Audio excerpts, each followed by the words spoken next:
हाँ जी बच्चों, 10वीं कक्षा में आप सब लोगों का स्वागत है। और आज हम करने जा रहे हैं मीराबाई की पदावली। पहले तो मीराबाई श्री कृष्ण की सबसे बड़ी भक्त थी। मीरा बचपन से ही श्री कृष्ण की भक्ति करती थी और इनकी बचपन में ही इनके माता की मृत्यु हो गई थी और इनका जो पालन पोषण था, इनका पालन पोषण इनके दादू जी ने किया था।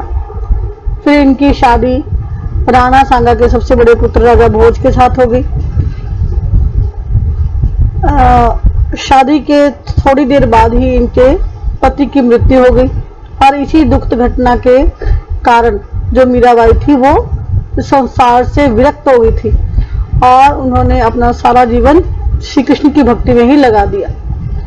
इनके ससुराल वालों ने इन्हें बहुत बार मारने की चेष्टा भी की, लेकिन परंतु हर बार वो बच जाती थी।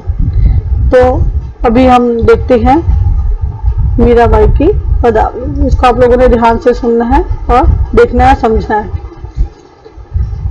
जो पहला पद है इनका, इसमें उन्होंने श्री कृष्ण के बाल रूप का वर्णन किया है, बाल रूप के सौंदर्य का वर्णन किया है।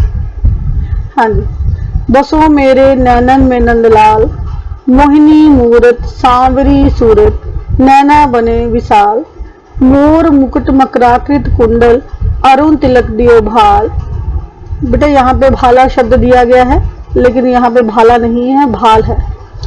अधर सुधारस मुरली राजत, पूर्व जयंती माल, क्षुद्र घंटिका कटतट शोभित, नुपुर शब्द रसाल, मीरा प्रभु संतन सुखदाई, भक्त बछल गोपाल। तो यहाँ पे मीराबाई श्री कृष्ण को संबोधित करती हुई कहती है कि हे नंद के लाल श्री कृष्ण, तुम आओ और आकर मेरी आंखों में बस जाओ। मोहिनी मूरत सांवरी सूत, तुम्हारी जो मूरत है वो मन को मोहने वाली है। मोहिनी मतलब कहते हैं मन को मोहने वाली, मन को मोहने वाली है। और जो तुम्हारी शक्ल है वो कैसी है? सांवरी है। उस सांवरी सूरत पर जो आंखें हैं वो बड़ी बड़ी हैं। मोर मुकुट मकराकृत कुंडल, और तुमने सर पर मोरों के पंखों का जो मुकुट है वो धारण किया हुआ है। मकराकृत कुंडल, मकर क्या होता है बेटा? मछली के आकार के, मछली के आकार के कुंडल पहने हुए हैं। अरुण तिलक दियो भाल, और माथे पर लाल रंग का जो तिलक लगाया हुआ है वो बहुत ही सुशोभित नजर आ रहा है। अधर सुधारस मुरली राज, और आपके होठों पर, अधर क्या होते हैं? होठ। सुधा मतलब अमृत, ठीक है। और होठों पर अमृत बरसाने वाली जो मुरली है वो सुशोभित है। राजत पूर्व वजंती माल, और आपके हृदय पर वजंतियों की जो माला है वो पहनी हुई है। क्षुद्र घंटिका कटतट शोभत, नुपुर शब्द रसाल, और आपकी कमर पर छोटी छोटी जो घंटियां हैं वो बंधी हुई हैं कमर पर, और पैरों में जो घुंघरू हैं वो मतलब पायल जो है वो पहनी हुई है श्री कृष्ण जी ने। मीरा प्रभु संतन सुखदाई, भक्त बछल गोपाल। मीरा के प्रभु श्री कृष्ण ऐसे हैं जो संतों को सुख देने वाले हैं और हमेशा भक्तों की, अपने भक्तों की रक्षा करने वाले श्री कृष्ण हैं। तो बेटा ये थी हमारी मीराबाई की पदावली का जो पहला पद था वो। अब हम दूसरा करने जा रहे हैं।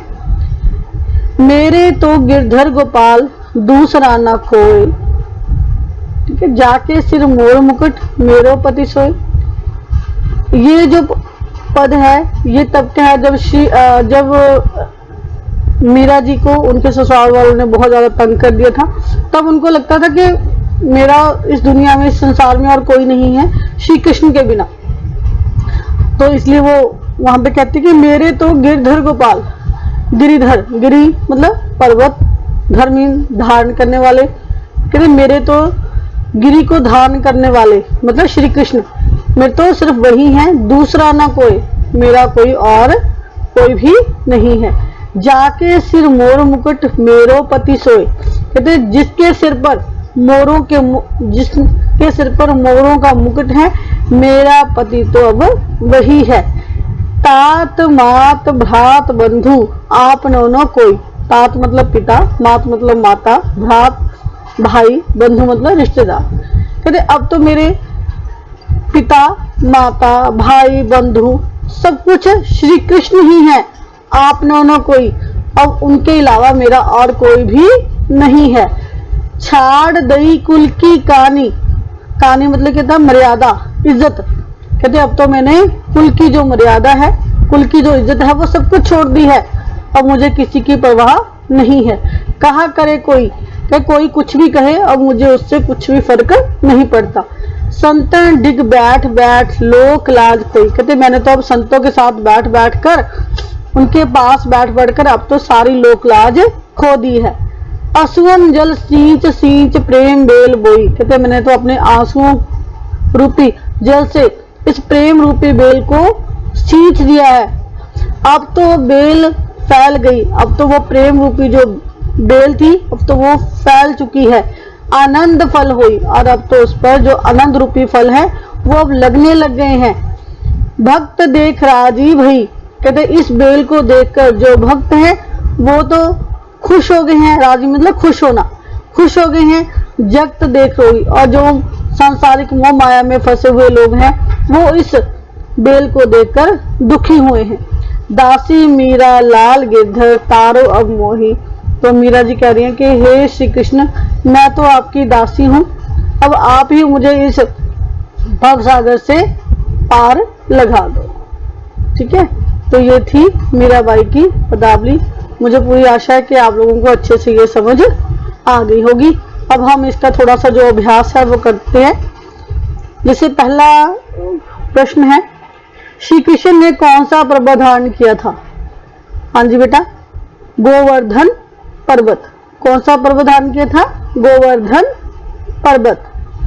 हम इसको ऐसे भी लिख सकते हैं, वन वर्ड में भी लिख सकते हैं, और इसको थोड़ा सा विस्तृत रूप भी दे सकते हैं कि श्री कृष्ण ने गोवर्धन पर्वत धारण किया था। हाँ जी, अब दूसरा, मीरा किसे अपने नैनों में बसाना चाहती है? किसे चाहती है बेटा? वो श्री कृष्ण जी को। श्री कृष्ण ने किस प्रकार का मुकुट और कुंडल धारण किए हैं? किस प्रकार का मुकुट पहना हुआ है? मोर मुकुट। ठीक है, और कुंडल कैसे है? मकराकृत कुंडल, मकर की आकृति के कुंडल धारण किए हुए। मीरा किसे देखकर प्रसन्न होती है? भक्तों को देखकर। श्री कृष्ण के भक्तों को देखकर तो वो प्रसन्न होती है, और किसे देखकर दुखी होती है? जो जगत के लोग हैं या जो मोह माया में फंसे हुए लोग हैं उन्हें देखकर वो दुखी होती है। संतों की संगति में रहकर मीरा ने क्या छोड़ दिया? लोक लाज, ठीक है, या कुल की मर्यादा। मीरा अपने आंसुओं के, बेटा यहाँ पे क्वेश्चन में चल दिया हुआ है, यहाँ पे चल नहीं है, जल है। मीरा अपने आंसुओं के जल से किस बेल को सींच रही थी? श्री कृष्ण रूपी प्रेम बेल को। श्री कृष्ण की रूपी प्रेम की बेल को। पदावली के दूसरे पद में मीराबाई गिरधर से क्या चाहती है?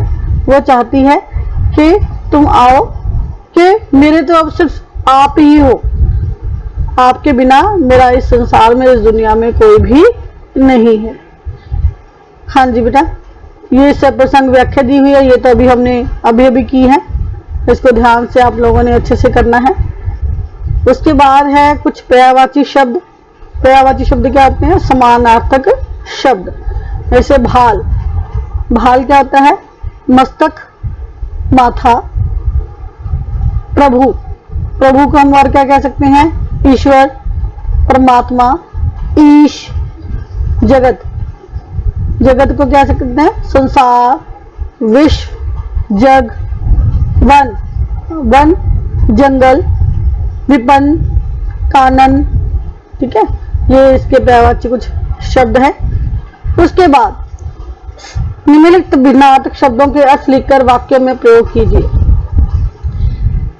ये देखने में एक जैसे लगते हैं, लेकिन इनका जो अर्थ है वो बिल्कुल ही बदला हुआ है। जैसे यहाँ पहला शब्द क्या है? कुल, और दूसरा क्या है? कूल। कुल मीन्स होता है सारा, सारा भी लिख सकते हैं, और वंश भी। ठीक है, जैसे श्री रामचंद्र जी रघुवंश कुल में जन्मे थे। आगे आ गया कूल। कूल क्या होता है? किनारा। जमुना के कूल पर फूल खिले हुए थे। कटी। कटी मीन्स क्या होता है? कमर। श्री कृष्ण की कटी पर घुंघरू बंधे हुए थे। कटी। कटी हुई पतंग मुझे अच्छी नहीं लगती। ठीक है, कटी मतलब फटी हुई।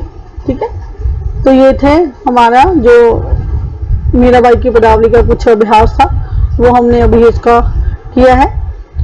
ठीक है, तो मुझे पूरी आशा है कि आप लोगों को ये सारी जो कविता है वो अच्छे से समझ आ गई होगी। ठीक है, अभी आप लोगों ने घर पे इसका बार बार अभ्यास करना है। ठीक है बेटा, धन्यवाद।